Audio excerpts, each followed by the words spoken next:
Fraudulent Wednesday here in the Eric Zane Show Podcast. I am so glad you are here. A daily show where I discuss news, nonsense, and my personal adventures each and every day of the work week. My gosh, yes. Blazing through it once again. Dear Meathead happens in 58 minutes with my multi-talented 89-year-old father. He'll be 90 in March. Excited about that, as always. We'll get Dad in here. If you have a question for Dear Meathead, anything at all that you want to run up his flagpole, he loves to hear from you. Send it in on the Shoreliners strifing inbox. Eric at ericzaneshow.com. If you need any advice about stuff going on in your life, maybe about, I don't know, simple stuff around the house, a project, kids acting up. Maybe you're torn in a life decision about what to do. I know I have one I could run by him. I want to buy a snowmobile, a snow machine. I don't think I want to buy a brand new one. But Charity Scam Mike, he has set up shop on the property up north with his family since the rug got pulled out from under him. And he's got his trailer on the property right next to my old one. So that's awesome. But he wants a place to be able to go and head up north and ride around on the snowmobile trails on his snow machine. He's got a whole bunch of snow machines. I go, well, yeah, fuck yeah, let's do it. And he goes, you should come up with us. I've never done that. I've never ridden on a snow machine, ever. And he goes, you don't even need one. I've got one. So maybe I'll do that. I'll just use his instead of just, hey, I've never done this before in my life. Let me go buy one. That'd be horrible. It sounds like too much of a big decision, something that I should wait on. I'm the only guy who can start out with, yeah, I think I'm going to buy. No, it's a bad idea. What an idiot. So looking forward to hearing Dad on the show in a little bit. Stand by. I got to drink this. And boy, do I need it. Oh, my God. This coffee. One more. That's it. It's gone. I got the grogs. I woke up and I was like, you got to be kidding me. It cannot be time. No way. Did not feel good.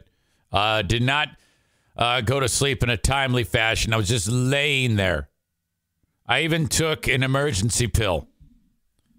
An emergency pill is one that when you're having a panic/anxiety attack, you take that thing and it kind of brings you down, makes you tired, relaxes you a little bit. I had I was ticking a little bit with anxiety. Just a couple of things popped up. And they are always irrational. They never come true. But in the moment, I've talked about it again and again. This is going to happen. And it's the weirdest damn thing. What never happens at that moment, I'm convinced it's going to happen. And all I can do is when I'm having that feeling of, all right, something terrible is going to happen. My toolbox, I open up my toolbox, it's my metaphorical toolbox. I go, all right, unpack the one about how this is never going to happen. It never does. And usually that helps me. But it didn't really help this time. So I was like, all right, plan B. Pharmaceuticals. Grab the pill bottle. That was good. I eventually fell asleep, but I don't know if it was because of the drugs.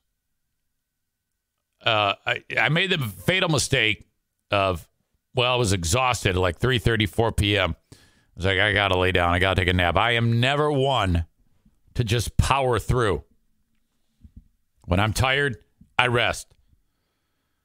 I lay down. I get about 45 minutes in, and it's awesome. I wake up. I don't know where I'm at.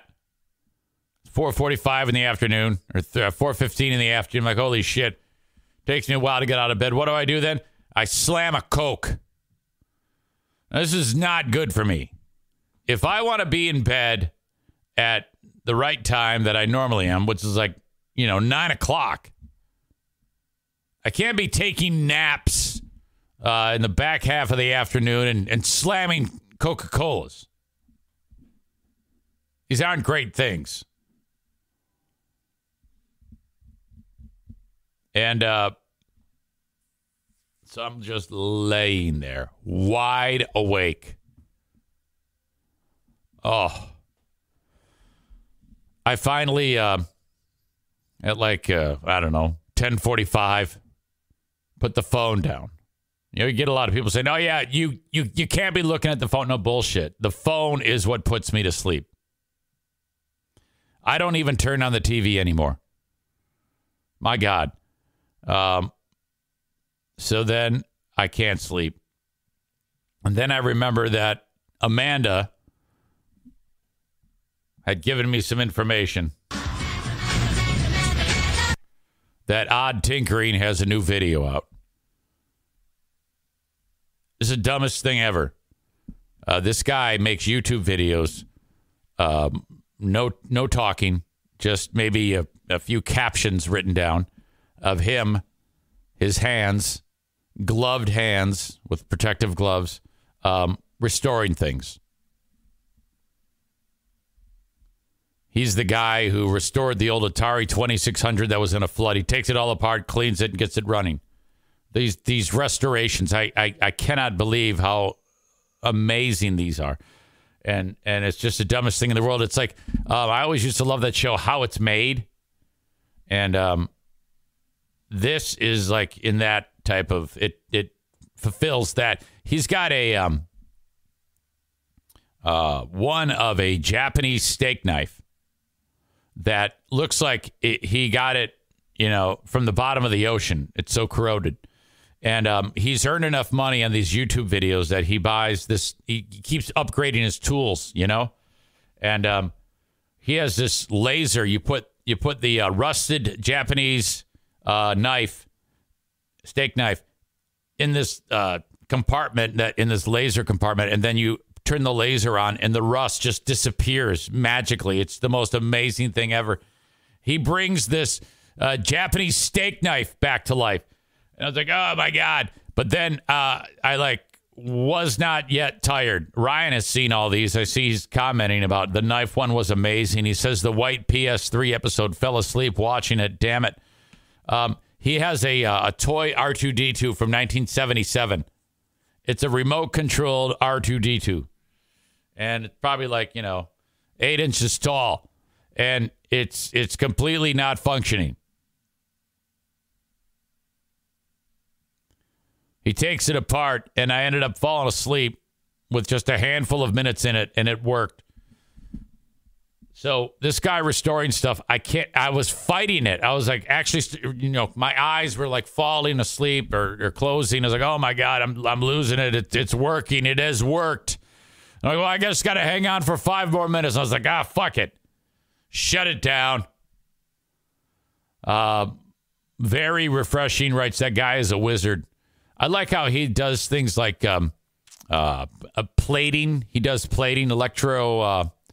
When you put the whatever it is he wants to plate into liquid and has an electric current running through it, and the next thing you know, it's got a chrome plating on it. My God, he does a lot of stuff like that, and I don't know. The plastic on the R2-D2 was like a yellow. Okay, R2-D2 is not yellow.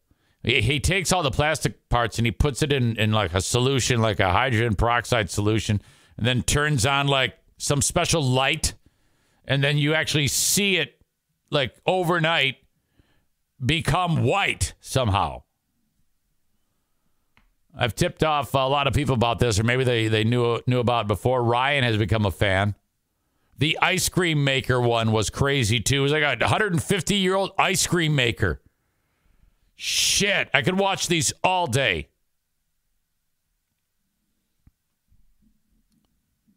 Chris with a terrible joke that I am not going to even mention.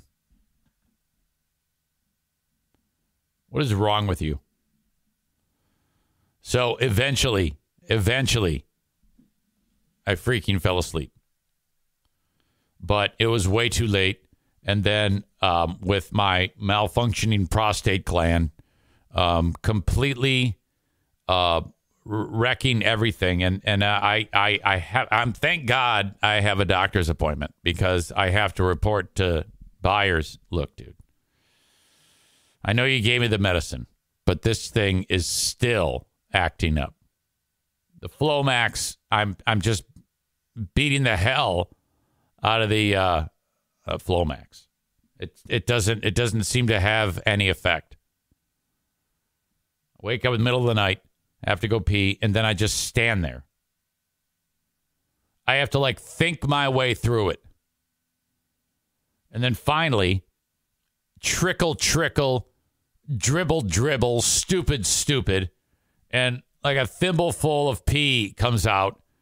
My bladder still has pee in it, but it's decreased enough that it isn't uncomfortable.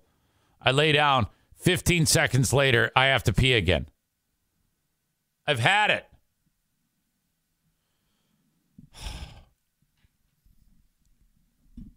That thing is just choking off my pee tube.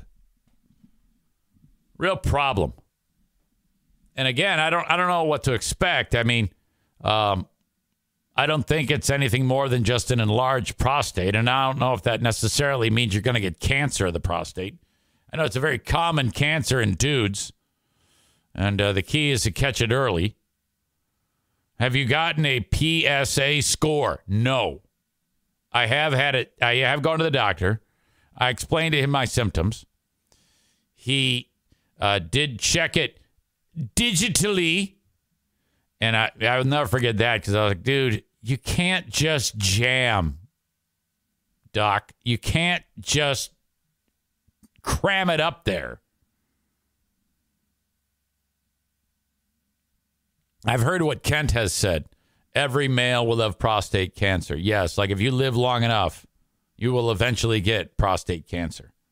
I've heard that too. When the doc checked, I was like, oh my God. And he's doing a total inspection. And it was a horrible feeling. It was actually painful. And he goes, nope, I don't detect anything worth worrying about. Take the medicine, you'll be fine. Well, I'm not fine. In fact, sitting here right now, I got to go pee. And that I cannot even concentrate when I have to pee. But I'm going to have to. All right, so I woke up, felt like shit. Down 1 cup of coffee.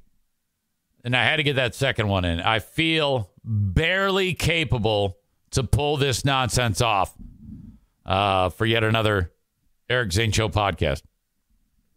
As I indicated to you, it is a fraudulent Wednesday. So I'm recording. Who are these Zanes? Who are these free beers? And we're doing the Ben and Eric Patreon podcast all in the back half of the day. All right. Who are these Zanes? Who are these free beers? And the Ben and Eric Patreon podcast. I'm excited about that. On the Who Are These Free Beers episode, I have a ton of material that I pulled from a recent show, the recent Free Beer and Hot Wing show that was last Friday. I have a number of examples of moments in time where free beer fires off a joke that in the room nobody gets and nobody responds to. And he kind of, I don't even know why he busted them out. I think that they were in his brain, and he gets into mental fights in his brain about what to say and what not to say. And usually the bad joke that leaves is proof that he's what has won that war in his head. The problem is when it comes out, he doesn't have all the pieces of the joke to make it funny, or all the information, or maybe key components that he's trying to remember. And I just don't understand. And it all comes down to what's going on in your brain that makes you decide to just burst out with a joke that you're not even sure how that joke goes in your head, let alone when it's leaving your mouth. Numerous examples of things that they should not be talking about. Specifically, the great living room debate. They actually had a debate on their show about living rooms and how the term is obsolete, and in a person's home, you don't need to have a living room. And when you hear it, you'd be like, why the fuck are you even having this conversation on the radio? Nothing in the landscape of the conversation is worth planting a flag and saying I'm pro living room or I'm against living room. We'll get to that. So that's all coming up on a Fraudulent Wednesday. Ben and I will have those. If you are on Patreon, we'll have Who Are These Free Beers and Who Are These Zanes live. You'll be able to watch it as we are going over and reviewing the material. It won't be live where you are like on the show with us like it is during the Ben and Eric Patreon podcast. But that is the quickest way to get these shows before everybody else on the audio podcast. Eventually, they are made available within a day or 2 or 3. But if you want them as they happen, 3 shows today on Patreon. Who Are These Zanes? Who Are These Free Beers? And the Ben and Eric Patreon podcast. One after the other, starting at about, 5:20 or so, and ending at about 8:30. That's a lot. That's why it's a Fraudulent Wednesday. You've got 2 hours, 2.5 hours, 2 hours and 40 minutes of morning podcast, plus an additional 3 hours afternoon/evening podcast. That's fraudulent. Okay? Don't ask me. I didn't think it up. But if you guys want to call it a Big Fraud Wednesday for marketing purposes, I'm okay with it. I am all right with being fraudulent. Speaking of fraudulent, Trump indicted again for the 3rd time.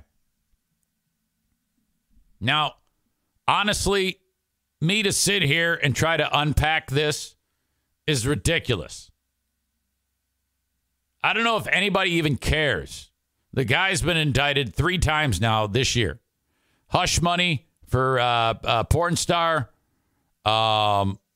documents, and now trying to overthrow the election. The big argument from the Republicans is, okay, well, what about Biden? What about in his business dealings with his brother? I 1,000,000% feel that he is also should be indicted. Without a doubt. These two are the worst. And I kind of want it all to go because, at the end of the day, if Biden is the president of the United States, if Trump is the president of the United States, none of that is going to affect me in running the Eric Zane Show podcast household. Nothing. Okay? It's something to talk about, frankly. That's about the extent of what I look at this. The only place where I divide, the thing that I can't stand about Trump is all of the, first of all, the people that support him drive me up a wall. But whatever, I can get past that. Some of these social issues that Trump is kind of not behind piss me off. Is this going to matter? No. Trump is probably going to win in the upcoming election. We very well could have a scenario, ladies and gentlemen, where the president is Donald Trump and he pardons himself. And I kind of want to live through an era where that happens. I kind of want to be in a life, in a world where he stands in front of America and says, I hereby declare that I am pardoned for these things. Which, I've heard it brought up now 2 or 3 times by various talking heads. the potential of him pardoning himself. And if you're a Democrat, and I am not, if you are, let me back up. If Chris Christie won the nomination, you're damn well sure I would vote for him. I don't know if I'd vote for Pence, but I would for sure vote for Chris Christie. I don't think I would vote for what's the guy's name from Florida. I would not vote for him, and I'm undecided on Nikki Haley. But it isn't going to matter, because if you add up all of the votes that those people get in the primary, and if you add up all the poll points, that of all of them is not going to surpass Trump. He continues to just be a juggernaut. It doesn't matter. And the fact that he will be going up against Biden, who's an absolute disaster. My God. If you're the Democrats, you're like, we just wish we could put somebody out there that has a chance. But in my opinion, he doesn't. I am starting to think more and more that it is going to be Trump's day in a year and 3 months. I cannot believe that we have to put up with this for a year and 3 months. I'm looking forward to the Republican primary debates, so I think that those will be fun. I always love those. All right. Pat McAfee. Wait a minute. What was I going to talk about? I think I forgot something. I was going somewhere with that. I don't remember. Doesn't matter. Pat McAfee is a remarkably popular podcast host. The good. The dude somehow has managed to become incredibly popular. Despite, he was a punter in the NFL. I doubt outside of the team that he punted on, I think was the Colts.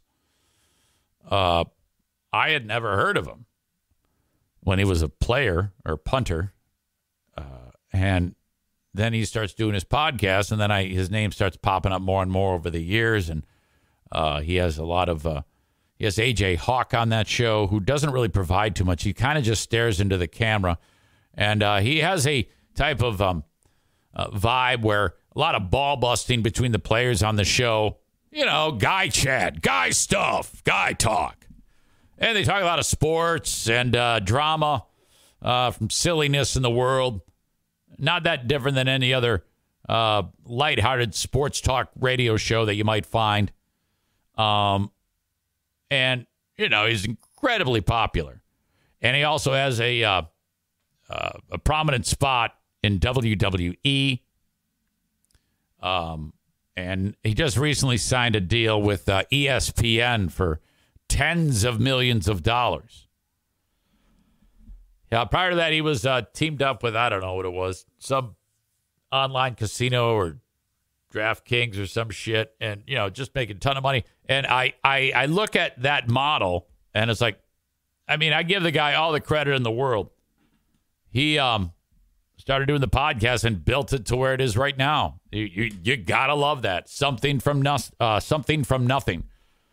But okay, the latest bit of heat, though, he busted out a reference to Larry Nassar, and a friend of his who works on the show they were having a discussion about the football uniforms, one of the alternate uniforms for the Michigan State Spartans.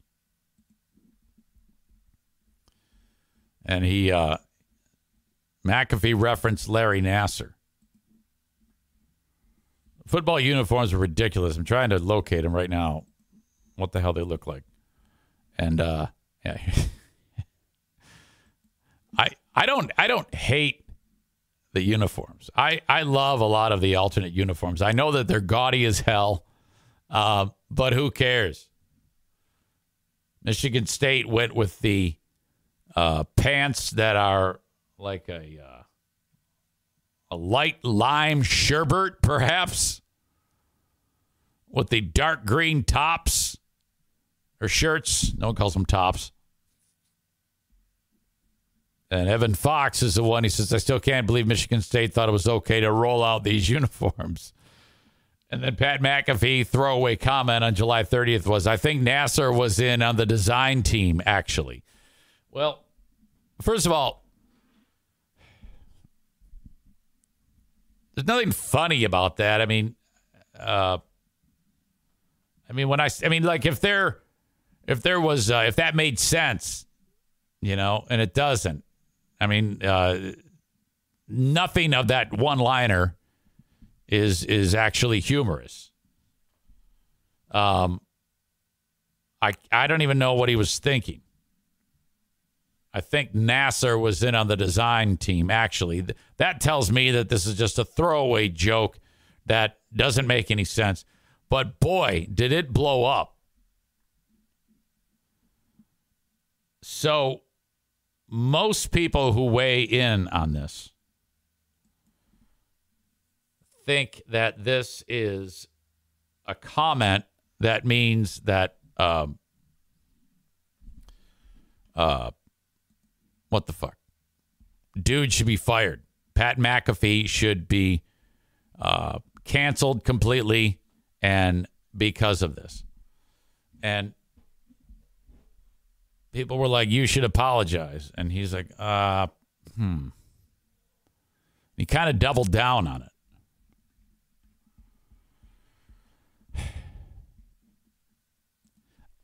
From all the comments people are making, when I first heard it, I was, and I don't care for McAfee. He's just kind of like he's a bro, and he's not that great at what he does. And the show seems like everybody on it is on cocaine to begin with. But whatever, there's a ton of people that love it. But these are his comments in responding to all the backlash. And I'm going to want your thoughts, too, as to how you think, how offensive this is that he said, I think Larry Nasser was in on the design. Streets were talking. I think they missed us. Yeah, I think so. I think so. I think there were some people that missed us. Some. Go green, Foxy. Go white. You son of a bitch. Oh, Son of a bitch. And if you've never seen Pat McAfee, he does most of his show while standing. He's a lot of high energy, 36-year-old dude. Hey, listen, I don't want to say it because, there is a all-out onslaught against me right now for simply linking one terrible thing from a school with the most terrible thing from the school to a friend in a reply tweet, talking shit to a friend. Yes. Right. And I do apologize if some people took that in a different way and then spun it in their own narrative to offend a bunch of other people and then kind of did that whole thing. I was simply talking shit to my friend. But does it feel like Michigan State alum are trying to silence some media whenever they acknowledge that Larry Nasser, one of the most horrible humans ever of all time? Yeah. He was at Michigan State 14 years. Long time. So that's not really a part of the story. They kind of created, empowered, and so if that's going to get us canceled, when we get... Foxy knew. Just wait. We're in trouble. No, it's going to get loud. Loud. It is going to... I was thinking that yesterday as I was reading this thing. People were, you need to delete this and apologize. I'm like, why? I'm talking shit to my friend about something that definitely happened at his school, and I said this guy's on a design team. Yes, you did, and it didn't make sense. It was just, I don't know. I guess we can't. I guess they're saying you can never utter his name in a flippant way. That's what people are saying. You can never speak to this. And I guess my take on this is, so when you just make a benign throwaway reference to him, that means somebody gets fired. I oftentimes put myself into these scenarios. Now, I would never say the exact thing that he said because it doesn't make any sense. Not that I don't say things that don't make sense, but fuck, this seems ridiculously aggressive. the response to him, it's almost it's just too much. If only there's be a way of just, oh, come on, knock it off. Don't talk about him. I don't know. But people are killing this guy. And I do not like this guy. I think he's a dildo who's immensely popular. But if he was the least of anybody, this guy has done the worst imaginable. So if he did design those terrible jerseys that Michigan State had as well, that wouldn't even be mentioned in the Larry Nassar entire thing. No. I want to let everybody know who's coming after me. We believe Larry Nassar, terrible human. Sure. Worst human. Disgusting human. I would like to say this show covered that more than probably anybody. Pretty extensively. More than anybody Definitely about how more bad of a than guy Michigan he is. I think Definitely. I don't like the whole him just speaking to the peanut gallery and they all just sit around and agree with him. Yes, it's true, but that's what most of the show is. More than anybody did. So there's a lot of people like, oh, you think this guy's not? It's like, well, no. What I'm saying is, terrible guy. Also, Foxy School. Yes. Right. So I am, and now I do appreciate that Michigan State all kind of came together seemingly around me. There's people talking terrible shit to me. I mean, they were saying some awesomely terrible things to me. But all I could really think about the entire time is like, when Epstein Island gets brought up on. Man, oh, man. Oh, boy. Yeah. Penn State is undefeated. Yeah, wait till AQ's here. Oh, my God. What AQ's going to be happened? right in there. It's like, we need to tell people that there's disgusting, horrible people in powerful positions. We can't this isn't something where it's like, hey, can't talk about this. No, it's like, hey, in our history, very recent history, people were given a lot of power that were very terrible people in the sports world. And the way we decide to cover it is by talking shit to somebody who loves everything about Michigan State because it's his school. Okay. So I see exactly what he's saying there, and I think it's valid. I mean, if everything is the same, you can't make a crack about Penn State and their cover-up of Jerry Sandusky, or Michigan State and their being well aware of the terrible things of Larry Nassar. Or let's just jump into the terrible things that Adolf Hitler did. People make references to all of these things in the course of conversing and dialogue. And of course they're off color. They're illustrations to make a point.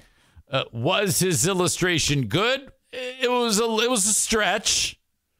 It was a leap in logic, but I don't think he wakes up in the morning, Pat McAfee, and says, hey, I want to go and break the hearts of people who were molested by this psychopath. I can't get behind that. It's too much to me. Right. If I went to Michigan State and this whole thing happened, if they didn't say that to me, we would be avoiding something that is very serious, very terrible, and very real. So I do apologize to everybody that just took my If you can't say anything about something that's as serious as that with to provide a degree of levity to it, and that's what this is, even though it's poor, that's an attempt at it. I cannot get behind he must be fired. We have to end this man's career and that.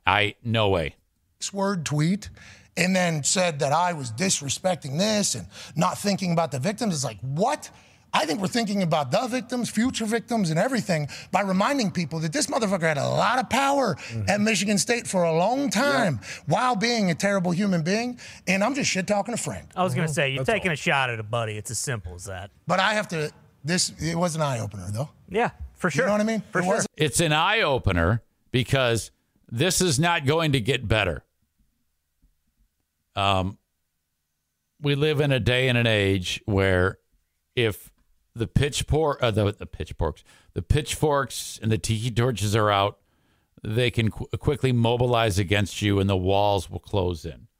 And that's just how it goes. There's no way to get out of this anymore because there have been enough people successful in their campaigns to bring people down that it's well documented that all you need to do is get a bunch of people together, fire off some keyboard warrior messages to higher ups, and they will fold.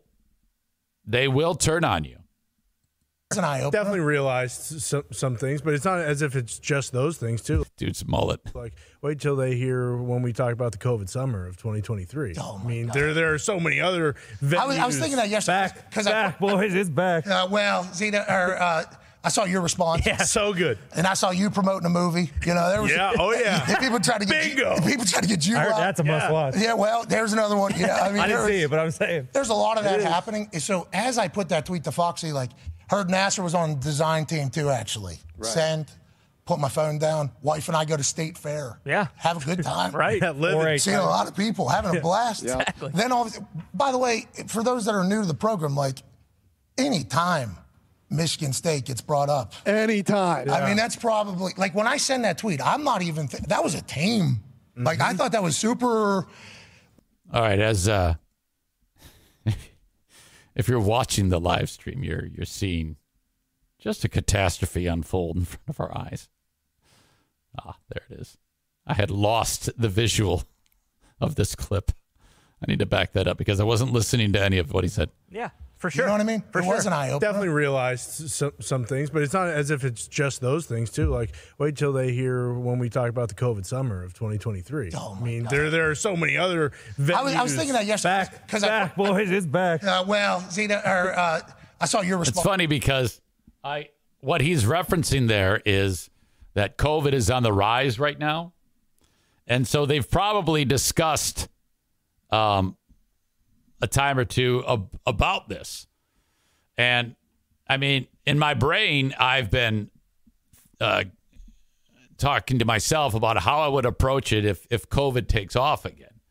And I have a schematic in my brain about how I want to address it. And it's all bad, but it's stupid. It's supposed to be. Okay? And though that was a horrible thing that killed millions of people, including my mother, if that is the jumping off point, there could very well be people who say, how dare you make light of something that is so terrible. We are going to tell on you and cancel you. And it's like, well, of course what I'm saying is ridiculous. That's my job. I'm supposed to have a stupid take about it so that the person consuming the dumb material that I spew out while above my garage like an idiot is supposed to be taken with the smallest grain of salt. That's the point. It's a different approach. And I try to cultivate that environment on a regular basis. So any jackass who listens to what this bro says and goes, oh, how dare you? Yeah, get a grip. My God, I'm sorry. I cannot. No, I'm not sorry. You cannot do that to this man. As much of a douchebag as he is. Yeah. So good. And I saw you promoting a movie. You know, there was people trying to get Bingo. People trying to get you. I heard that's a must watch. Yeah, well, there's another one. Yeah, I mean, I didn't see it, but I'm saying there's a lot of that happening. So as I put that tweet to Foxy, like, heard Nasser was on the design team too. Actually, send. Put my phone down. Wife and I go to State Fair. Yeah. Have a good time. Right. Seeing a lot of people having a blast. Exactly. Then, by the way, for those that are new to the program, like, anytime Michigan State gets brought up. Anytime. I mean, that's probably, like, when I send that tweet, I'm not even, that was a team. Like, I thought that was super, like, no, I didn't think it was going to cause anything. When I read it, didn't The reason why it caused something is, to my original point, enough nonsense has happened where everyday Joe Schmoes, all they have to do is squawk, get enough people behind it, take whatever they want out of context, and just go to town. It turns into these crazy witch hunts. didn't even think twice. Nope. It was a reply tweet too. Hey, this is directly to my guy. Yes. So anybody that's going to see this are people that follow me and Foxy. Now, obviously, with the world we're in, everything's public knowledge. Right. But then I got everybody telling me I need to delete it and all that shit. I'm like, well, if I delete and apologize for that, like, I think it's about to be 150 shows we're going to have to delete off the internet. That's true. It's like, I will talk shit about bad people forever. That's right. Sue me. don't actually. Right. Please. Shout out Brett Favre.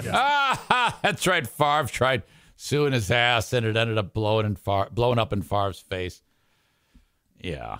There's no way in hell me, with the shit that I talk on a regular basis, could ever be, oh, we got to get him.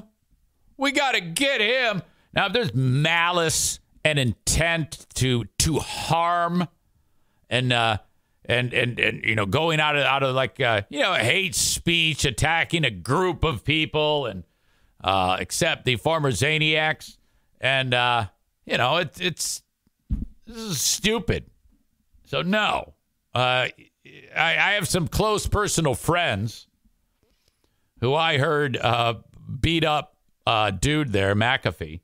I was like, yeah, I wish I was there with you discussing it so that I could give you some truth so you ding-dongs could put down your pitchforks and your tiki torches and give you some logic here. You can't just do this to every single person who makes a simple crack, who has done nothing but, you know, cover it in an appropriate way, ripping this guy a new asshole on a regular basis. That and what he says, in my opinion, is not something that is hurtful towards people who were molested by that man. Now, if he went and said, and this is a quote, if he went and said, yeah, hey, you know what? Larry Nassar victims need to get over it, or something heinous like that, well, that's an entirely different ball of wax. But I'm not gonna sit there and blow this fucker up over that. Shut up. I do not accept that. Kyle says his show is not listenable anymore. He says something 100 plus staff around him say he's right. I kind of picked up on that. Patrick says, I don't get it. You'll end up with free beer and hot wings if they keep canceling or attempting to cancel people over comments like this.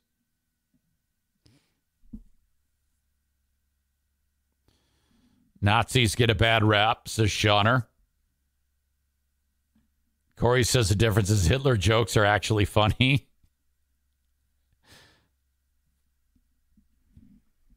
Maureen says, I agree, Eric. Don't listen if you don't like him. See, the thing is, though, he just signed with Disney or ESPN for $85 million. So people sense that they can mess with this guy.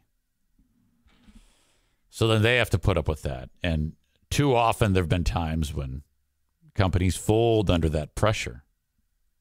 And, I mean, in my own little microcosm of a world, I experienced that in my own way in the last month and a half. And now it's a little, I mean, it's different, but it's the same. Corey says, I'm mad, Penn State, the university now has no repercussions for knowingly helping a child rapist for 40 years. No, they definitely had repercussions. Maureen says, I don't think he should be fired for it, but no one needs to bring up Larry Nassar in a flippant way. I can see how it's terribly offensive to his many victims.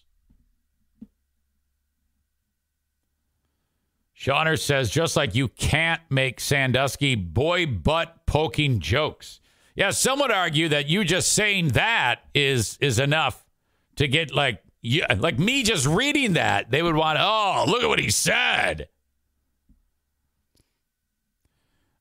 Rich says it's not offensive, but it was dumb. It was done for the ratings and to get people to talk about his stupid show. I mean, he's got plenty of ratings. I don't think he leans into it that much. I think we can all agree, though, that the uniforms probably will be roundly hated, widely hated and panned. All right. That's my take on Pat McAfee. And I have to go to the bathroom. I'm amazed I was able to get this whole bit out, this whole segment out. It's terrible. I'm going to take a break. Don't go anywhere. I'll be right back.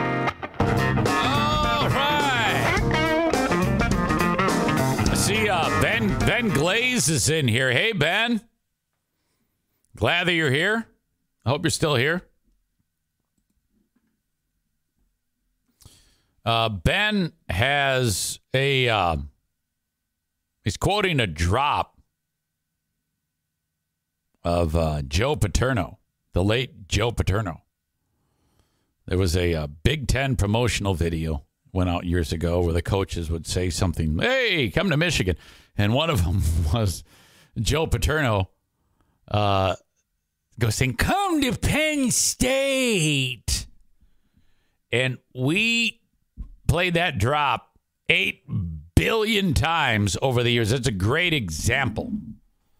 So the way the drops always, sometimes it's like if we would play that drop, let's say there's a story about a pedophile on the loose.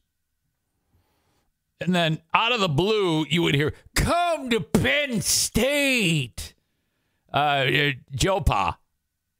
Okay, that's funny.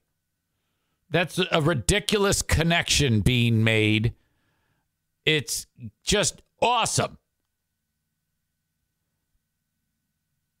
That is the type of reference that if we did that under today's lens,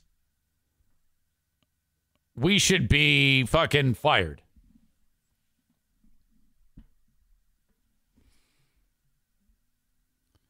Ben is shedding some light on us that our pal Justin is, I guess, back at it.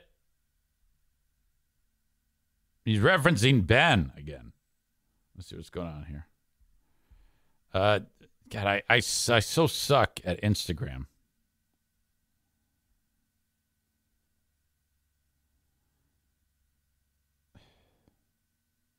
I don't know, Ben. What am I looking at?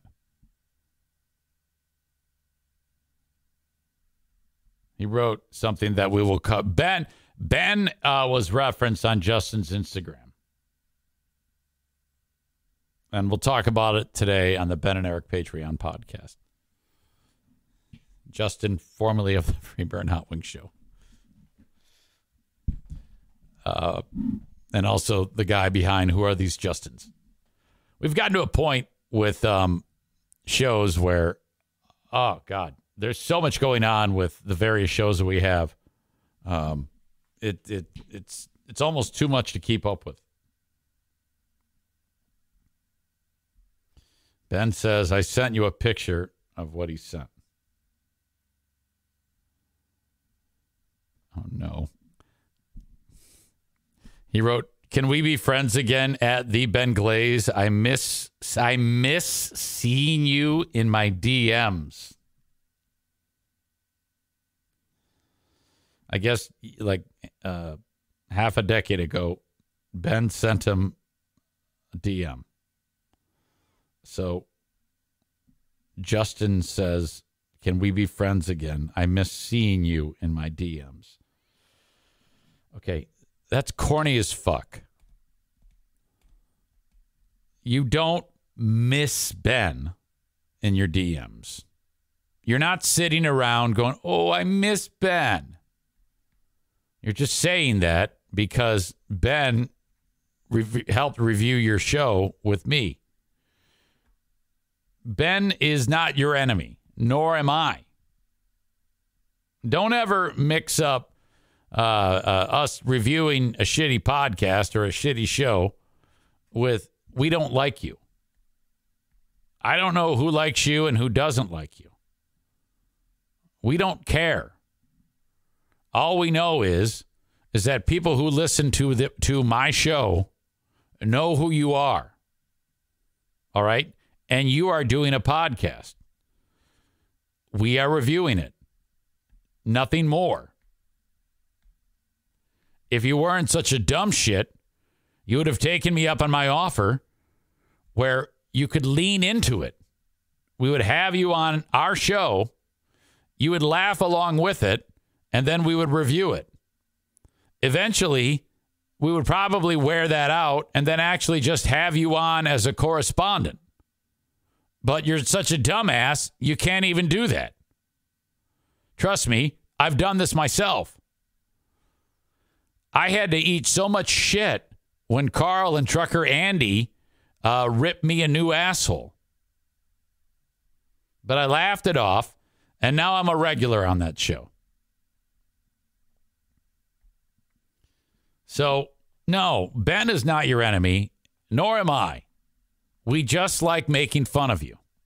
The same would go for anybody else. If Joe decided to come out with a podcast, we would review that. But I actually don't like Joe on that one. Tyler says, to be fair, you basically asked Carl to review your podcast. Yeah, bullshit, I did.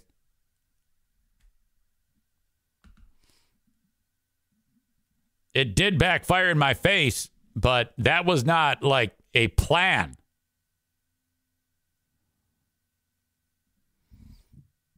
Amanda says, don't say you make fun of him. You make fun of his podcast. That's true. I don't know anything about him personally. I make fun of the podcast and the shit he does on the show. It's a shitty show, so I make fun of it. The same way, okay, when people make fun of me, all right, they're going to make fun of you. Great. Like when the dumbasses from the Boomer Bunker make fun of me. I'm not going to sit there and go, no, I don't do that. I'll just make fun of you. That's all right. That's how the game goes. If that's why I make fun of Freeburn Hot Wings. The show sucks. It's a horrible show. The shit that I used to record when we ripped myself a new asshole. Those are terrible moments. Those are bad. I'm sure there's plenty bad ones here. If somebody did Who Are These Zanes Part 2, who gives a fuck? You can find something terrible in anybody. So that's awesome. I love that he said, I miss you in my DMs. He's always so icky. He seems like he's a little boy, like a very childlike soul. And just really, really odd to me, his approach on things. Justin Now is AKA Mr. Positivity. Yeah, that's like his thing. It's like, oh man, you are good. I love you. Everyone loves you. It's like, dude, we don't need somebody doing a podcast to tell us those things. Okay? We have John Tesh. Just be funny. Do something interesting. Don't just sit around and tell people that they're worth something because they're not. Look at Larry Nassar. He's not worth anything. Oh, how dare you say the word Larry Nassar? Oh, my God. Shut up. Ryan says there's something extra terrible about recording your own laugh tracks and squeezing them into an edit. Adds a new layer of shitty. Yes, that's true. And we are here to pick that apart. If Justin was smart, he'd listen to it and say, God damn it, he's right. I don't edit shit on my show. And part of the reason is because that's a natural speaking pattern. It's conversation. True, it's monologue style, but so is yours. If you fucking hyper edit everything, take out every breath, pop, out of it, it doesn't sound the way people talk, you dumb fuck. Cole writes, I heard Nassar had something to do with those terrible Michigan State jerseys also.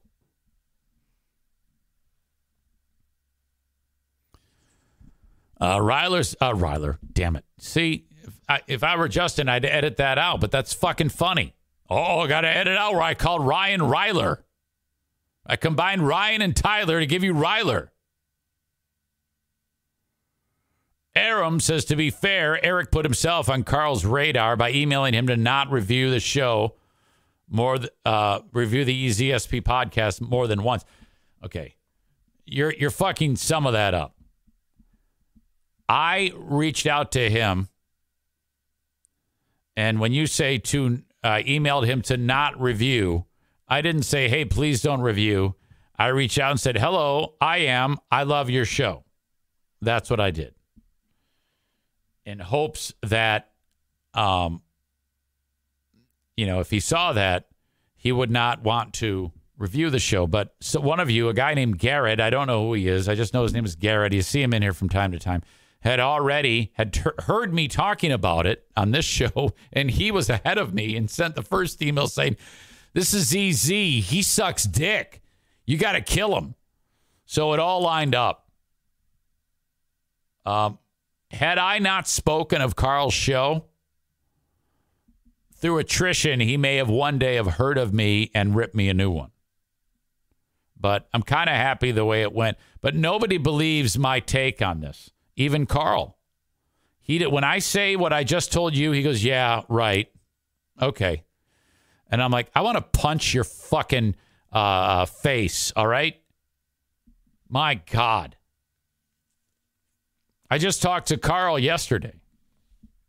He's doing very well. I'll be doing an upcoming show in August, and then in September, I will be at the Magic Bag Show in Detroit, live. WATP Live. Kyle says, I'm glad the way that it worked out. I love WATP and his other shows and this whole Dabbleverse drama that is going on. Yeah, it's so much to follow. Carl just reached out to me about another show he's doing with, I forget the guy's name, where they review radio shows. It's literally Jocktober. And he invited me to be on it with the guy, and it was just a passing conversation. But I told him, well, of course I'll do it. If anytime I'm invited to do something, I'll do it until I can't. Which reminds me, I owe E-Rock a show on Compound Media. I'm just saying that so that I'll remember, which I won't. All right, I got to call my dad for Dear Meathead. But before I do that, I got to kick some of you out. Facebook, Twitter, YouTube. Thank you. Follow me on Twitch. Join the Patreon. Patreon.com/Eric Zane. Free for 7 days today. Big Fraud Wednesday. Who are these free beers? Who are these Zanes? And the Ben and Eric Patreon podcast. Thank you. All right, I've been podcasting for going on 5 years. And one of my favorite things of all time is the fact that HelloFresh is part of the Eric Zane Show podcast. Now, let me get to the chase here. Cut to the chase. No one says get to the chase. Let me cut to the chase here. You're going to end up going to HelloFresh.com/Zane50. And then you'll also use the code Zane50 for 50% off plus free shipping. I'm telling you, man, oh my God. This amazing, amazing product is delivered right to your door. The cold stuff stays cold, and everything else is sent to you in pre-portioned packages so that you can cut down on all the extra garbage that you would have to buy if you were making these amazing recipes from buying stuff at the grocery store.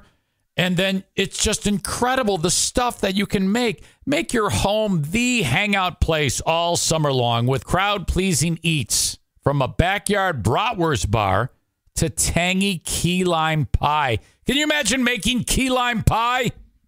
HelloFresh Market makes summer entertaining a cinch.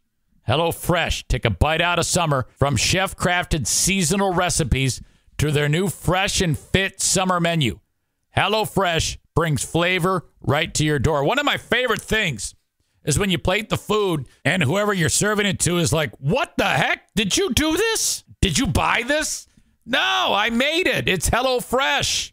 And you do it all in the comfort of your home, featuring quality proteins, fresh produce, and plans for many lifestyles. It's no wonder why HelloFresh is America's #1 meal kit. Go to HelloFresh.com/Zane50 and use promo code Zane50, Zane50 for 50% off plus free shipping.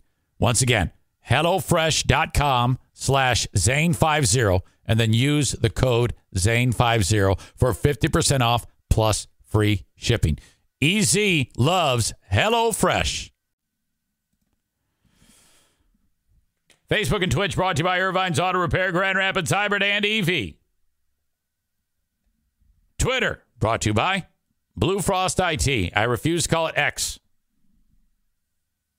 The open and live stream of the Eric Zane Show podcast brought to you by Excellent Installation. What was Bennett Flooring Installation is now Excellent Installation. Now, I have a little homework assignment for you that I would like you to do as I'm speaking right now. Bennett Flooring Installation has become Excellent Installation. Don't ask me why. I don't know. But I want you to go to this Facebook page, search out Excellent Installation, or I'll just throw it in the chat right now. If you could please, while I'm actually talking to you, click on that. Or if you're listening to the audio podcast, click on the link where it says sponsors, and it'll take you directly to the Excellent Installation Facebook page. Would you please like that page? Jacob says, I want to build up my Facebook following. Could you help me with that? And I said, well, of course. And in the meantime, there is all the information you need there about hiring Jacob to install flooring in West Michigan. Any type of flooring whatsoever. Excellent Installation can do it. Whether it's carpeting, hardwood, vinyl plank, tile, ceramic, you got it. Excellent Installation can do it all for you. Reach out to them at 616-318-0167. What was Bennett Flooring Installation is now Excellent Installation. 616-318-0167. Please click the link in the chat or the show notes and follow them on Facebook now. Thank you to the Mario Flores Lakeshore team of Van Dyke Mortgage. 231-332-6505, whether it's your first mortgage or your 10th. Mario and his staff will work tirelessly for you no matter where you are in the United States. This is a nationwide mortgage sponsor. Perhaps you've lived in your home for a little while. You want to get a little money out of it. You can do that too with the Mario Flores Lakeshore team of Van Dyke Mortgage. Let's bring in Dad for Dear Meathead.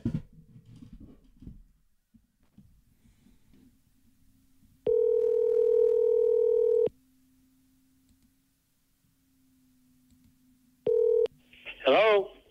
Dad, hi. Hi. Good morning to you. How's it going?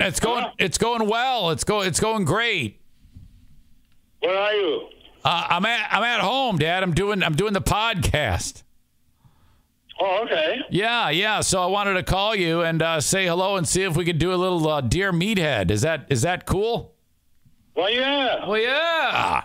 Sounds like you're having breakfast. You eating the Cheerios? I had a handful. Oh yeah. Okay.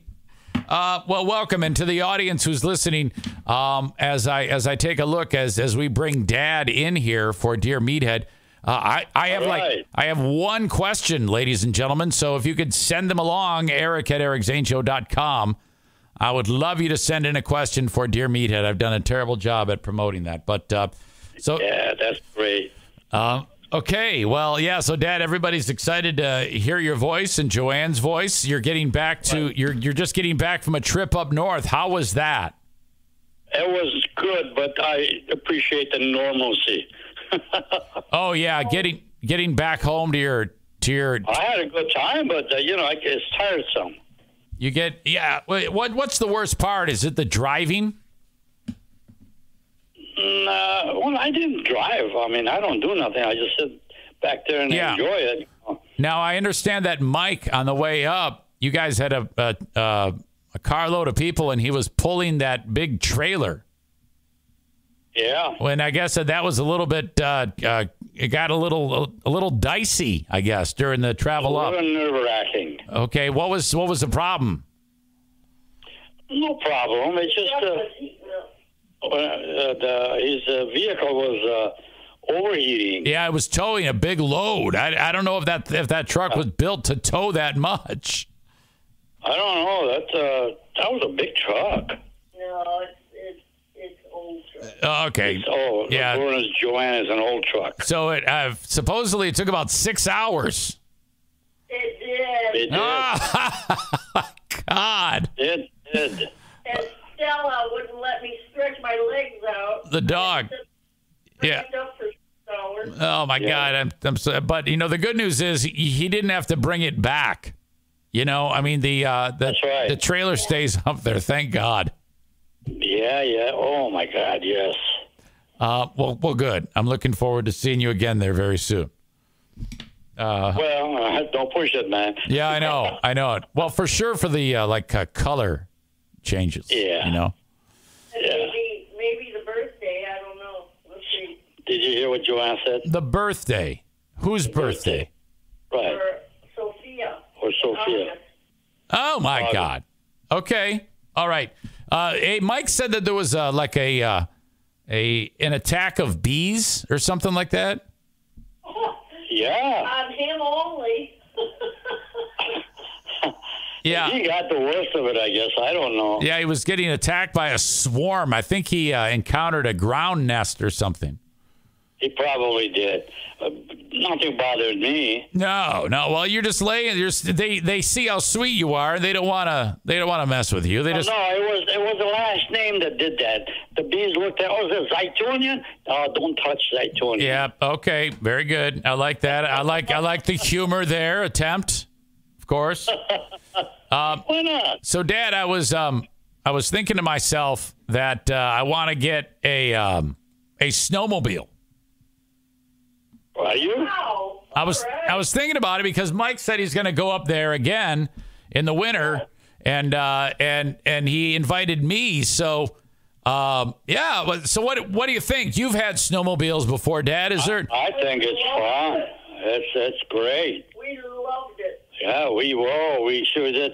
Oh my God, we got a couple of times I lost Joanne during the storm or something. She went one direction, I went different. No, because you just went off in a different direction. Yeah, I went in a different direction than she did, and man, that was a kind of scare there. So be careful if you're in couples, stay within each other. So none of this would happen. So wait a minute, you went down a certain path and she did not follow. No, or was it the other way around? went down a certain path and he didn't. I didn't follow. Well, that's remarkable that you would do something like that. She doesn't know that you turned off. No, I didn't. Oh, Back and find him. She went back and forth to find me. In the gravel pit, almost crying. Man, it was a scary situation for me. Oh, and you said it was during a winter storm? It was a blizzard. Oh, blizzard. Thank God. Yeah. All right. Well, that's okay. Definitely something to be aware of. Stay close. Don't. So she was far enough ahead you couldn't see that she turned. I don't know what happened, but I lost her. Oh, all right. Okay. Either I went too fast or. No, we had a plan how to get back, and I stayed on the plan, and he turned off. Okay. Yeah. All right. Okay. Gotcha. All right. Well, here's another little story that somebody might get kick out of it. Well, I was what was that thing that broke, honey? And I rode only one. The ski when it. One of the skis my ski. No, you hopped it a snowbank and fell off your snowmobile. I don't know. Found the only tree in the field and hit it. Hit the tree. Okay. So the thing takes off on its own. You're not even on it. He's chasing. Yeah, I fell off, and I'm chasing it. And it hit a ski and destroyed hit a tree and destroyed one of the skis. Right. Yes. The only tree in the field. Yeah, one tree in the damn field. Well, yeah, it's a good thing it hit it. It'd still be going today. It would go. It would go. Oh, man. Hey, we've had some nice analogies. Yes, you have. I've never ridden one of those. In all those years that you went up, I never did that. Well, it's fun. It really is fun. It's like riding a dirt bike. Yeah, it really is cool. Okay. All right. Very good. So I'm considering that. We shall see, Sure. Justin has a question, Dad. He writes, Dear Meathead. Justin. He writes, Dear Meathead, Dear Joanne, it's always great to hear you two every week. Thank you. And he actually says, you have changed my outlook on things in my life for the better. I have? That's what he says. Oh, my God. Bless your heart. I'm so grateful for the fact that this has happened. He adds, the question I have for you is, what is one of your favorite things to do during the summer? Well, basically, I did a lot of gardening years ago, but we have quite a large lot. So to maintain that takes quite a bit of work. Okay. Your wife is a great rototiller. Oh, yeah, she's the best. What do you do? I cut the grass. She cut the grass. She's a lawn keeper. Now, does she cut the grass with a rototiller? No, she got a tractor. Okay, good. All right, so maybe gardening is one of your favorite things to do, but you're not doing that this summer. No. It's too hard on you. Yeah. Of course, you like to go up north and go on those trips too, right? I do that. I love that. Yep, and yeah, absolutely. Okay, that's all good. Hey, I wanted to point something else out. Actually, I'll save this last thing. But Nathan writes, Dear Meathead, have you ever seen when hillbillies stick their arms into swamps and then they come out of the water and there's a giant catfish on it? Yes, as a matter of fact, I have. I have too. That's a thing. That's actually called noodling. So they the water, they stick their arm under a rock or something like that. The catfish latches onto his arm and then swallows his hand, and he pulls the catfish. It's 8 feet long out of the water. I never knew that. It looks ridiculous. Would you be willing to try that? Hell no. No.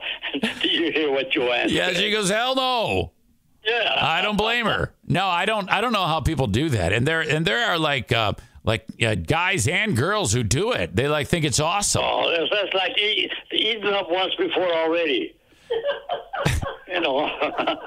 Wait a minute. What did you say? Like to eat something that you ate it before, and then you're doing it again, the same thing. What do you? Oh my God! Yeah, I would actually be scared. I don't want something, and I also feel bad for the fish. I mean, that can't feel good to shove your fist down a fish's throat. Well, oh boy, that's gross. Yeah, it is gross. Dad, how about this? Kate Creer, who is in New Jersey. Now, she didn't write this in, but I have another podcast, like a competition, another show, and these people aren't that nice to your son, Eric, here. And they were listening to my show, and they suggested that our segment, Dear Meathead, is just me using you.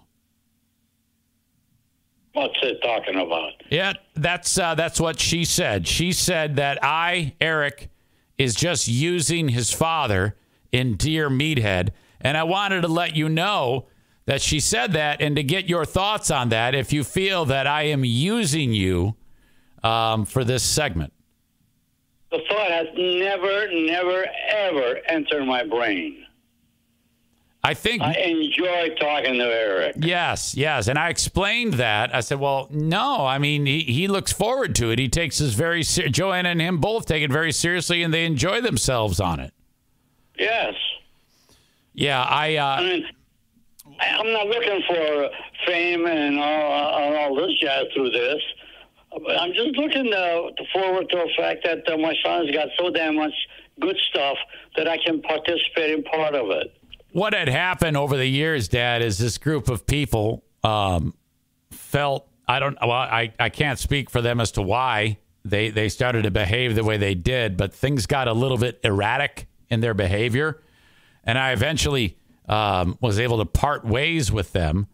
And to this day, and this was more than a year ago, these people are still aggressively making suggestions like what I just told you. So that one, I actually heard her make that, like out of her mouth. I heard her say that. So I wanted to get your take on that, to let her know that she's completely wrong in suggesting that your son is using you. The thought has never, ever entered in my brain. Of course not.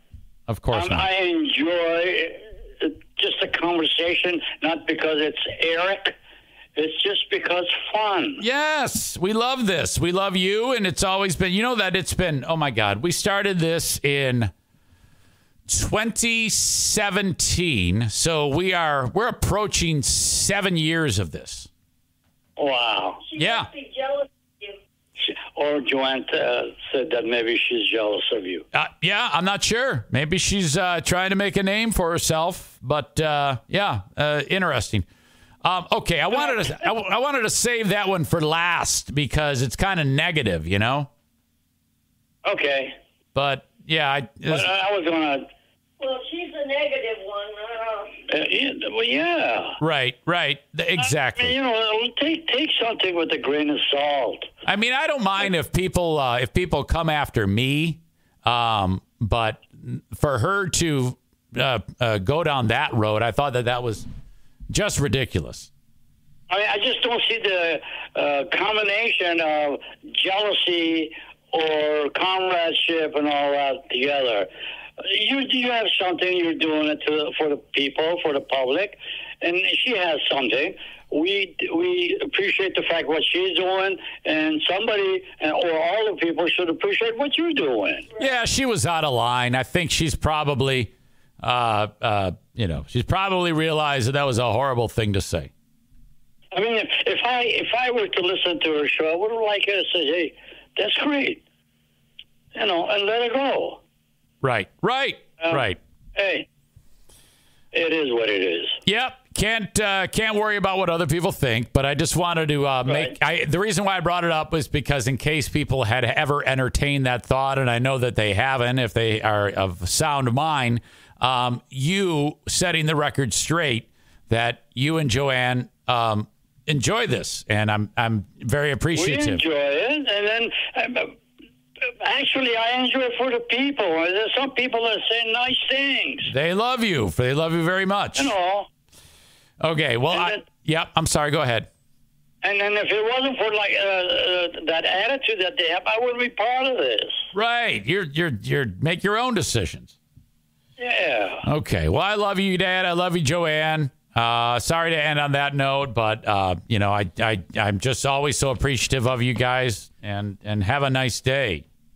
Well, thank you, honey. Same to you, and don't drink the drink for a few days. Wait a minute. The water. Don't drink the water. Don't drink the drink for a few days. Don't drink the water. Okay. All right. I got that down. All right. Okay. Very good. At least fertilizer. Like in the dirt to make it a good water. All right. Okay, hold on. I'm going to fertilize the dirt to make some good water. Yeah. All right. I love you. I love you too, honey. Have a great day. You too. Bye-bye. See you guys. Bye now. There you go. Dear Meathead, setting the record straight when Kate Creer suggested that I was using my father during Dear Meathead. Some terrible suggestions are being made. Kyle Ryan writes, I hear they felt bad, but lucky for them, there were a couple boxes of dozen donuts nearby, so those fat-ass idiots stuffed their fat faces to feel better. Now, you're just lashing out there. Tyler says she just needs to shut the fuck up and go back to destroying the Jersey sidewalks. Now, come on. That's out of line, guys.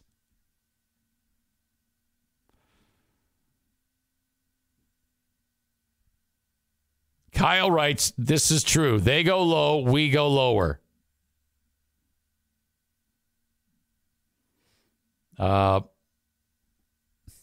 The way he opened up the show with, "Where are you?" is what I've described to you many times before. He always wants to know where I'm at.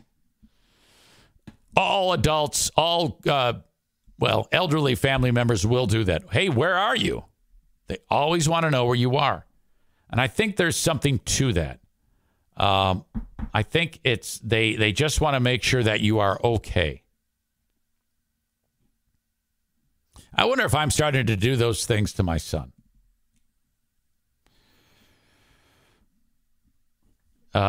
Jimmy writes, how many times has Dean showed up to John's house unexpectedly? By the way, he was so notorious for that. He, like, if I instead of just supporting a sponsor, or if I mention anybody, just, keeping them in mind, he would always go there to wherever it was and shoot a video. He did that at Ben's work and creeped everybody out when he was working for his wife's, for his fiance's donut place. He did that at Harbor Humane to Allison. Never met her. Just out of the blue walks in and says, "Hey, can I see Allison?" He's holding a fucking video camera. Not my words. She's the one who revealed to me how creeped out she was by him.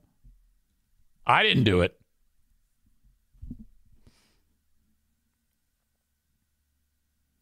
Ben writes, such a creep.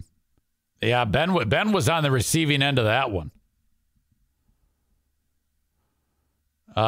Corey, his words, not mine, says Dean has zero social awareness along with being a creepy predator. Now, I don't know about that. I don't know that he's a predator. I know that he's made a lot of people uncomfortable over the years. You can say all you want about me. I suck, this, that, and the other thing. All of that pales in comparison. There is no way anybody alive today can say that I am a creep, except for maybe with my obsession of feet. Dirty feet. And I don't even think that that's creepy. Is that creepy that I like feet? Dirty, filthy feet? Maybe. I think it is. I think perhaps it's terrible. Ben writes, he's a sexual deviant, according to Jamingo, which was just so fucking fantastic. He said, hey, Dean, he's a sexual deviant, yo. Brandis says, not creepy, just weird as fuck. It's unique. It's unusual. I find all parts of the human form, the female form, attractive, including the foot zone. At first, I thought it was just a woman in a pair of excellent high heels, but then it went crazy with the flip-flops. Those are not high heels. They're just a chick in flip-flops. When I see that nude foot, I'm like, oh God, I can't look. I can't look. I don't want it. I don't want to be seeing your foot. I mean, I do, but I don't. Brandis writes, it's the filthy feet. That's fucking weird, bro. Yeah, that part I stole from Dave Chappelle. I mean, if they're filthy, I don't care. But if I'm kind of embellishing that. If they were filthy, don't mind.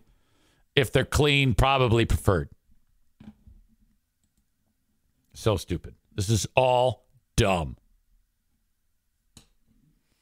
All right. Thank you to Dad on Dear Meathead. I wanted to bust on Kate because of what she said about my dad, or about what I do to my dad. Tyler writes, you're right. I'm sorry. Just go back to destroying the Planet Fitness treadmills.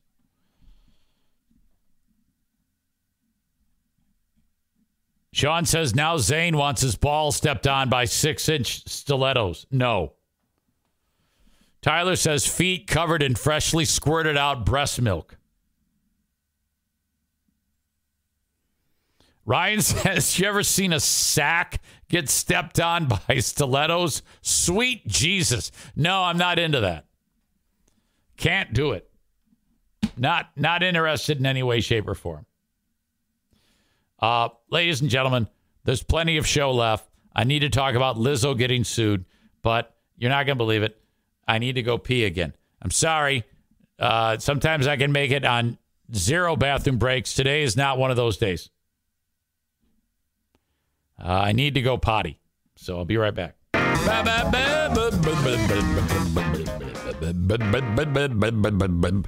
Okay.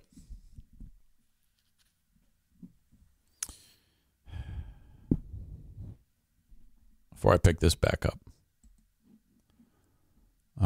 Hello to Berlin Raceway. Tomorrow they're having SRX out there. You can still get pit passes for SRX. You will be in the infield during the whole race, but you'll be able to hang with all those amazing drivers. This is a made-for-TV event going on ESPN Thursday at Berlin. Next Wednesday is the battle at Berlin. Wow, this is going to be exciting. 250 laps. All the local dudes taking on Chase Elliott. Chase Elliott in town. Cup Series driver. Racing at Berlin. Top prize, $30,000. 250 laps. Lap time is about 16 seconds at the track during the race. Short track. Cars bunched in. A lot of rubbing is racing. BerlinRaceway.com. The battle at Berlin is the one race you have to see. Everybody's talking about SRX. It's sold out because all the big names that are there. But so great. You know, that's awesome. But the one that you really want to see is a battle at Berlin. You can get tickets for just $20 at BerlinRaceway.com. It's a little bit more of a pricey ticket because the purse has increased so dramatically there. But BerlinRaceway.com for tickets for next Wednesday's races at Berlin Raceway. Great family fun. $20 a ticket. 15 and under, always free. Parking free. Bring in a cooler with all of your snacks, goodies, soft drinks, no glass, and no alcohol. All the alcohol you need is for sale, affordably priced under the grandstand, and they have great concessions that are not overpriced as far as concessions go. It's not going to be like you can get it at home, but when you compare it to all the other venues that are in town, Berlin is the most affordable thing that you can possibly purchase beer at, I guess. I sounded like an idiot there. God damn it. Lizzo is on tour, or she was on tour, and some of the dancers were body shamed. There's a couple different layers to this story. That's the first layer. So the dancers on her tour are suing, saying, "Hey, you can't be mean to me like that." I'm a little bit confused about the body shaming. I mean, like, if a person body shames someone, historically, you're hearing making fat jokes like Tyler did. He was attacking Kate there. I can't believe he did that. That was horrible. You know, you make a fat joke. Lizzo is body shaming her dancers. Now, I'm confused. Is she saying you're not fat enough? Because she is all about, you know, you got to be comfortable in your own skin. And if you want to dress in lingerie on stage, let's do that. I mean, that's all she does is she wears basically underwear on stage, Lizzo does. So if Lizzo, she's a big girl. She's got some power, you know? If she is body shaming you, is she saying to the dancers, you're not fat enough? I'm not positive. I've heard some people speculating that she actually was saying, you need to lose weight, which, okay, if you're the person saying, leave me alone, mind your own business. If I want to be a big girl, I'm going to be a big girl. Okay, that's great. I love that. But then you can't turn around and say you're fat or you're skinny or you're anything. You don't say anything. You just say you're a dancer. Just dance your ass off. I don't care how fucking fat or skinny you are. Like, she's the one who's leading the charge. You can't say anything about their body. And then the other thing that she's accused of, she's accused of having sex workers stick bananas in their vaginas and then remove them and making these same women eat those bananas. I'm not even shitting you.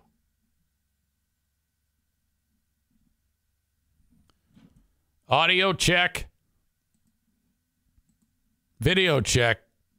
I don't know if they're going to say the bananas part in here, but that is part of it. Oh, my God. ABC News exclusive. 3 former dancers for pop star Lizzo are accusing the singer of sexual harassment and creating a hostile work environment. That's according to a lawsuit filed Tuesday, in Los Angeles. Wait, today is Tuesday, isn't it? Today is Tuesday, so that would be today, August 1st. In Los Angeles. It's funny that I have to ask what day it is. The dancers who accuse... What the fuck is going on here? Lizzo, who's known for embracing body positivity, of weight shaming and pressuring them to touch a nude performer at an overseas strip club. See, look, this pic. Lizzo here. She's got this outrageous outfit on. And then the dancers are having a good time. They're singing and dancing. And that's the thing. As far as I understood it, like, Lizzo has been like, come one, come all. I don't care what your body type is. You know, she needs to bring in one of those. She needs to bring in a dancer who's like somebody on a scooter or someone who's been like on a couch in their house for like 30 years, hasn't moved. Bring that person on stage. ABC News correspondent Stephen Romo is following the story for us. Stephen, tell us more about this lawsuit and what these former dancers are alleging. Yeah, a lot of shocking stuff here. Some wide-ranging accusations in this lawsuit. This was brought by those 3 former dancers. They're alleging sexual harassment and creation of a hostile workplace. All of it is shocking to read, but there are also those claims that Lizzo body-shamed one of the dancers for weight gain. That's shocking, of course, because for gaining weight. Beacon of body positivity. Those sexual harassment claims allegedly come from an after party in Amsterdam that Lizzo allegedly hosted after a concert. Now, the plaintiffs claim... Okay, now look at the power on stage here. This looks like the 85 Bears. That's how much power these guys have, these chicks have. She forced... Look at the strength in those hips. Jesus, my God. She got into a 3-point stance right when the ball is snapped. All of them could do some serious damage. These are athletes, in my opinion. Of those dancers to touch a nude performer. There are also allegations that a dance captain, Shirlene Quigley, harassed people with religious discussions, accused of trying to convert them to her Christian beliefs after they said they were not interested. There are also some descriptions of an alleged 12-hour rehearsal described as excruciating. It came after Lizzo allegedly accused some of the dancers of drinking before performances. Now, the dancers are all former employees now. 2 were let go. 1 resigned. The suit names Lizzo, her production company, and Quigley, and not all of them are accused of doing all of these various things. For example, there are also racial harassment allegations that appear to be focused only on that production company. Those body shaming allegations, though, are the ones that are getting the most headlines, of course, because no, banana for being such a beacon for so many people. Well, I was going to say this is particularly striking because her brand is so centered around body positivity. Have we heard from Lizzo or her team? Yeah, I've kept... What's up with her voice, by the way? Continue to check. They have not responded to NBC News requests for comment. But okay, all right. Thank you very much for that story on Lizzo. Checked social media. Lizzo has posted 3 times on Instagram today. Nothing about this. Of course, this was just filed today, so we do expect to take some time to actually hear back from them. But we are definitely waiting to see what she and the other parties involved have to say. Yeah, you'll keep following it. Stephen Romo, thank you. All right, Stephen. The Armorer and the Rust movie set shooting. What the hell is going on here?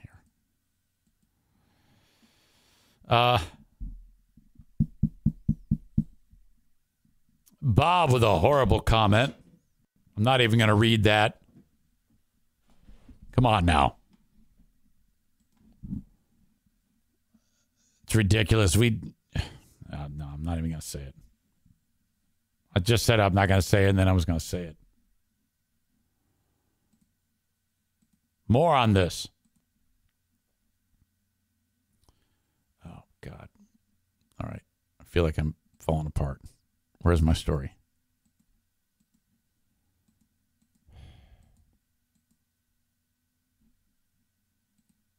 I think I've lost my Lizzo story. Give me a second. Aha. Page 6 reports Lizzo forced dancers to eat bananas from sex workers' vaginas during Amsterdam trip. So NBC, you know, they're not going to mention that. I mean, it's a sanitized news program. You can't expect them to say, yeah, she body shamed. Oh, that's the worst of it. But then check this out. This is even worse. She made her dancers eat vag bananas with vag slime on the bananas.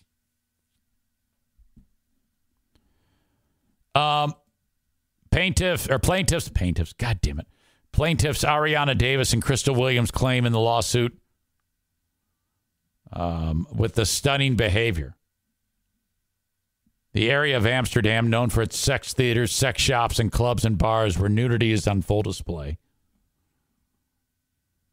These are the ladies. These are the ones who were body shamed. Okay? This lady right here, she was this is Lizzo. She's like, hey, fuck you, lose some weight. It's like, bitch, what the fuck? And here's Lizzo, and looks like some type of... She looks like one of the Avengers in this gear. They're like, you know, come on now. Brandis writes, absolutely horrendous and foul as fuck. Amanda says, I'm picturing the unpeeled, putting the unpeeled one inside of the person's body and then peeling it to eat it. That does make more sense.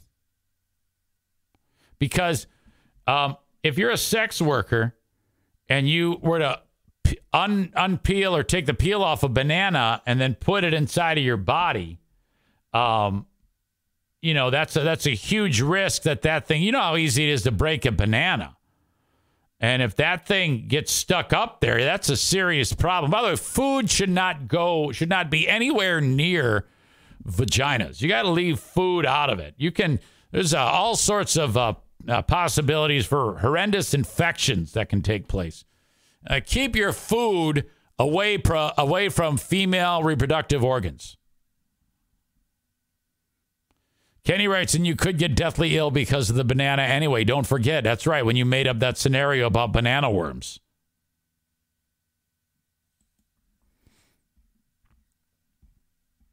Concerning this issue with Lizzo, in Amsterdam, the lawsuit states things quickly got out of hand. Lizzo began inviting dancers to take turns touching the nude performers. Quote, catching dildos launched from the performers' vaginas. So these are skilled people who have some strong vaginal muscles, and they would go, and the thing would go right out of there. And then it says, and eating bananas protruding from the performers' vaginas.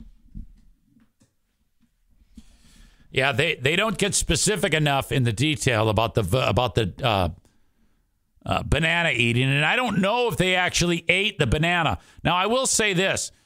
During sex, banana eating, either pre-peeling or post-peeling, is all something that in the heat of the moment during sex, a person, I could see doing that.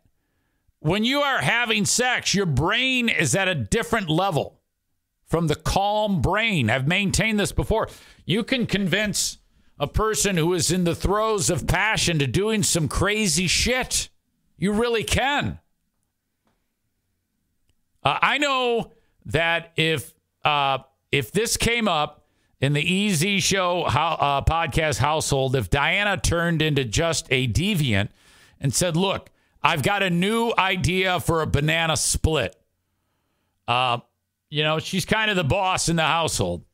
So if she suggested that, I might have to give that a good hard look. And I know you're disgusted by that. But at the end of the day, my mouth has been there many times. So I don't know how different that is. It's really not. I mean, it's natural. I can't even get behind these stupid jokes. So don't sit there and judge someone for banana eating, Brandis. Brandis is talking about how vile this is. I can't confirm or deny. I've never eaten a banana during sex. I don't recommend that. We're getting various fishy banana jokes in there.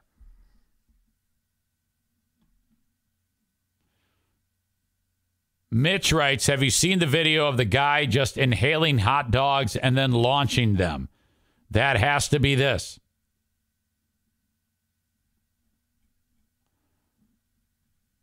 Brandis says, I am judging hard. F-O-U-L, foul. Hey, I understand that.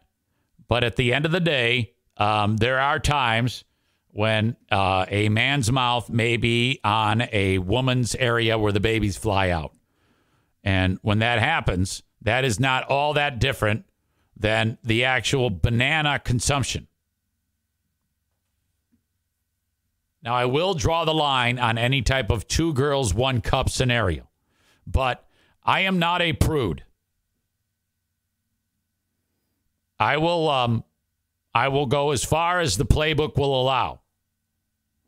Now, the playbook is Diana's. Diana writes the playbook. And I don't, try to suggest things that I know she's not comfortable with.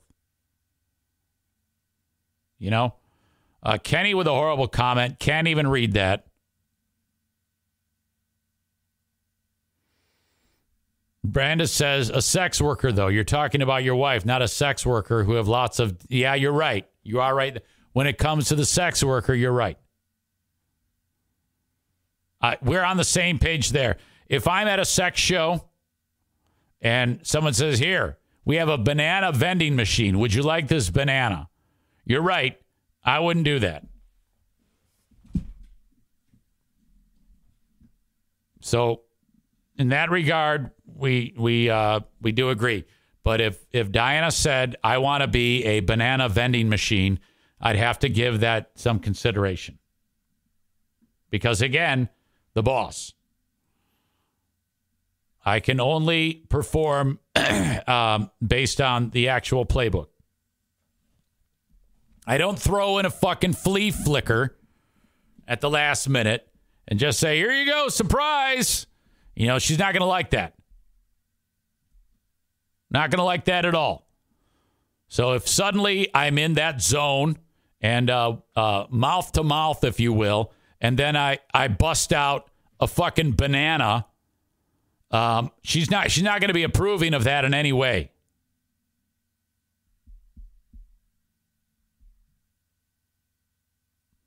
Brandis says no issue there, I guess. That's good.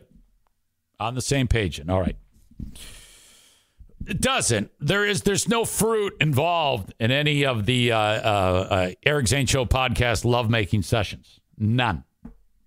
Never. In fact, I'm the guy who always wants to chit-chat, talk a little shit, and she's constantly telling me to shut up. Shut up. This isn't a fucking conversation. I'm like, okay. You're wrecking it. I can't think. I don't even bother saying well, it's supposed to help because I know it's not. It's not helping her. Just shut up. Shut up.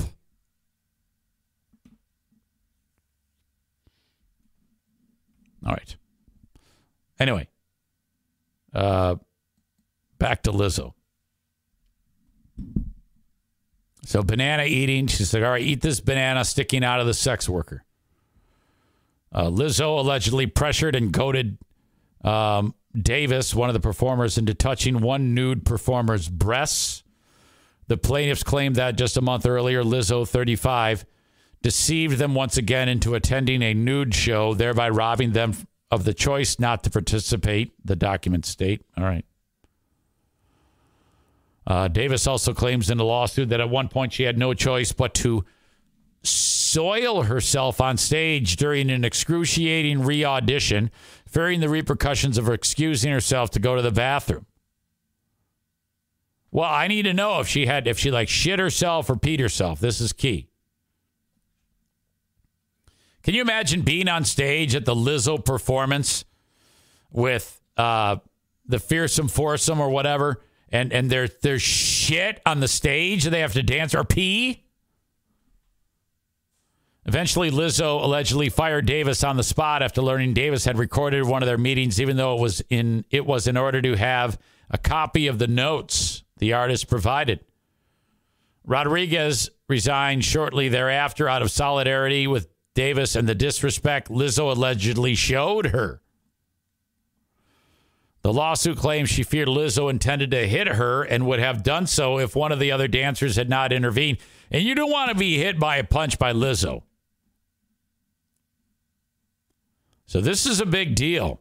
You know, if you're Miss Positivity and Miss Body she's like a massive black talented version of Justin with the positivity. That's what we were led to believe, you know. We're led to believe that she's constantly saying positive messages and saying I love you and I support you and I my heart breaks. I miss you, not in my DMs and nonsense like that. But that's not true at all. In fact, that's what a lot of people say about Justin. They say that they don't like him for various like Brett Lurch. He didn't like Justin. I don't know if I think Ben has indicated he doesn't like Justin either. I have not met the man. I am not judging his. I am just basing it again on his shitty podcast. I would like to think that if you heard mine, you're getting a pretty good idea of who I am. I don't feel that way with Justin. All right. I'm all over the board. That's the end of the Lizzo portion of the show. That is a gigantic story, and it's crazy how NBC covers it, and it doesn't cover any of the actual details that people are concerned about. The big banana eating. My God. Maureen says, wow, she's 35. I thought she was much younger. The thing about it is, and I don't mean any disrespect here. Typically, if you it's a negative thing to your health to be carrying that much weight that you shouldn't be carrying. Your body is built to handle a certain amount, and then you compromise your health with your joints, with your mental well-being, with your heart, your lungs. When you carry that much weight, and ultimately, you're probably going to have a shorter lifespan than most, and that's the thing that always gets me. That always makes me go, God damn it! I got to do something. I have got to do something. Like Amanda says, she says, like me, and you're right. You're right. But the difference is, you are a thin person inside. I don't know if Lizzo is. She is really leaned into that whole, I am going out of my way, and you must be fat. Then Amanda says she eats right, and she's very energetic on the stage. She's actually pretty healthy for an obese person. I don't believe that she eats right. I'm going to call that out and say that is bullshit. And you cannot be a healthy person and be that large. It's not possible. There are no fat old people. We've talked about this. She's not. Well, she eats right on her TikTok, she writes. Well, of course she eats right on her TikTok.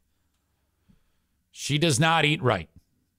Don't believe for 1 second that she's eating right. That is not true. You don't eat right, quote unquote, and have that happen to you. You have to actually put in some effort to be in the state that she is in. Don't ever tell me Lizzo's healthy and making positive food choices. You're lying to yourself. Anybody who says, oh, yeah, well, she's completely healthy. She could do an Ironman triathlon today. Okay? She does not eat right. And I don't mean disrespect by that. I want to make sure, because sometimes I get attacked for being too mean on these, but that's not an attempt to be mean. That is just bullshit. Without active, Corey writes, she is on stage. She has to be eating a shit ton to be maintaining that weight. God, that is one of the most fucked up. How do you post those? This is what Corey does. He'll post a comment that doesn't make sense and then post 10 separate comments with like the corrections. Wouldn't it be easier to do the voice to text, read it, and then decide whether or not it's correct enough to send it? Instead, you're going to end up sending me the N-word one day. It's the worst. Amanda says, this rant is cracking me up. Well, it's not a rant. It's just true. It's stupid to even suggest, oh, yeah, she's a calorie counter. Yeah, she eats right on TikTok. I think she's only getting 800 calories a day. And she burns 90,000 on stage. I don't know what's going on. It's a mystery. Yeah, it's math. Amanda says, no, I meant the rant about Corey fucking up his comments. Well, that was good too. All right, so I wonder if there's going to be video of like a lady eating a vag banana or something like that. If that will actually come out. Who knows? Ladies and gentlemen, thank you to A&E Heating and Cooling.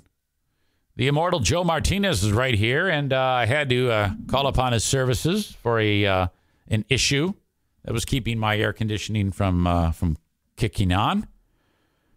He drove over here as quickly as possible. He said, I'll be there after 1. Actually worked out. He was here between 11 and 12. On the day after it happened, it was Sunday night when it happened. He was here Monday, I believe. I believe that's when it was. And it was quickly taken care of. You have to have a guy. I have one for you.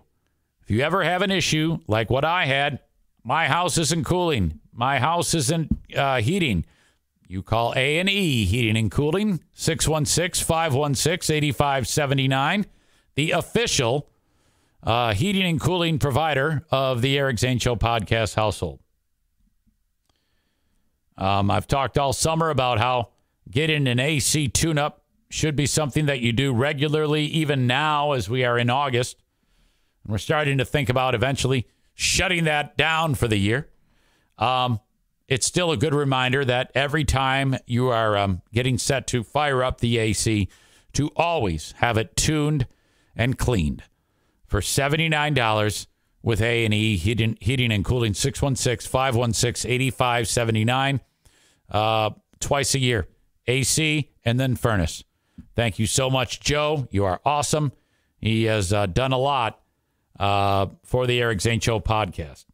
Been a longtime sponsor, and he is an absolute saint. Family, local, minority-owned business. Okay?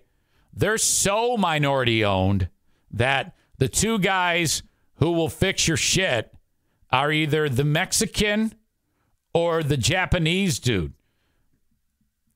Wait a minute. I don't know if David, your son-in-law, is Japanese or Chinese. I'm not sure what his nationality is. I'm thinking it's Japanese. But either way, his son-in-law, only one of his parents is Asian. So you got a real melting pot going on here. He's Chinese. You ever wonder what it would look like if a Chinese dude and a Mexican lady had a baby? Let me tell you, they make the most beautiful, beautiful grandchildren you will ever see. I take it back. He's half Chinese, half Italian. Okay, A&E Heating and Cooling is the United Nations of heating and cooling. Chinese, Italian dude, Mexican mom. I'm not kidding you. The kid was so fantastic that, well, they actually featured David and his lovely wife, which is Joe's daughter, in the goddamn TV commercial on Wood TV 8. Joe was like, you do it, because if I do it, all the ovaries in Grand Rapids are going to explode in a million pieces. And and the baby is in the young little girl is in the video, is in the commercial. And they have another one on the way. Another Italian, Chinese, Mexican baby. My God.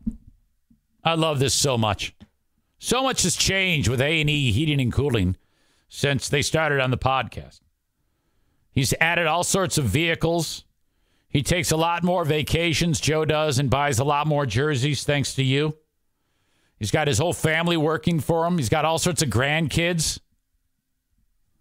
Reach out to the United Nations of Heating and Cooling, A&E Heating and Cooling, 616-516-8579. Irvine's Auto Repair, Grand Rapids Hybrid and EV. White people. 616-532-6600, centered right in the middle of Grand Rapids, Michigan. ER Vines. That's ervines.com. Love them so much. Have any issues with your car? 616-532-6600. An unbelievable staff of talented, constantly being re-educated technicians, getting further updates to their knowledge on the landscape of automotive repair in terms of electric vehicles and hybrids and you name it. 616-532-6600. Call today. Irvines.com, ervines.com. Lastly, a brand new vehicle can be yours. Buy it at Sarah Honda Granville, just like my beloved son-in-law, Justin, just bought. He bought a brand new 2024 CR-V hybrid. Great car. It'll run forever. I'm predicting 700,000 miles when it's all said and done. Sarah Honda Granville. Go there. Visit with one of the amazing salespeople that work. I don't even know if they're called that anymore, but account executives, account professionals, automotive specialists, salespeople, whatever. Sarah Honda Granville, SERRA, SarahHondaGranville.com. Test drive a new Honda today and mention your old pal EZ. They also have an unbelievably large lot, the biggest in Michigan, of certified pre-owned vehicles available for you to drive home in today. The new cars, we're in that spot where you go there, yeah, this is what I want. Then 2 weeks later, the vehicle shows up after you've test driven the test drive model. And then off you go. So that's awesome. Sarah Honda Granville. They also have a in the back, so no one can see them, the shit box cars known as budget vehicles. So if you are a former Zaniac and you have to borrow from 6 people to get a car for the $3,000 for the car to help you on your paper route, you can get that at Sarah Honda Granville. In the back, it actually says loser cars. You can get yourself a loser sled at Sarah Honda Granville. Okay, that is the time on the show. I've got the asshole of the day. Who's it going to be today? I don't know. The people who are trying to cancel Pat McAfee, should they be assholes? I think so. Yesterday was the Mobile, Alabama Fire Department for firing that chick because she had tattoos. That was ridiculous. I think it's between Kate Creer for hurting my dad's feelings and insulting him and me. I don't care that she insulted me, but boy, she pissed him off. Oh my God, it was horrible. Or Lizzo for making the dancers eat vag bananas. But that's alleged. I mean, we heard Kate say that she thinks I'm using my father. That's actually true. This lawsuit just alleges that Lizzo made the dancers eat vag bananas.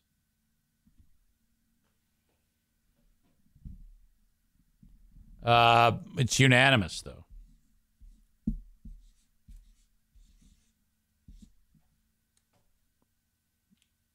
The asshole of the day, brought to you by TC Paintball, is Lizzo. She is your asshole of the day. The audience is skipping the trial. I think she might have done that, too. That's pretty specific. I wonder if there's video of banana eating there. That is just gruesome. We also could have had Justin in there.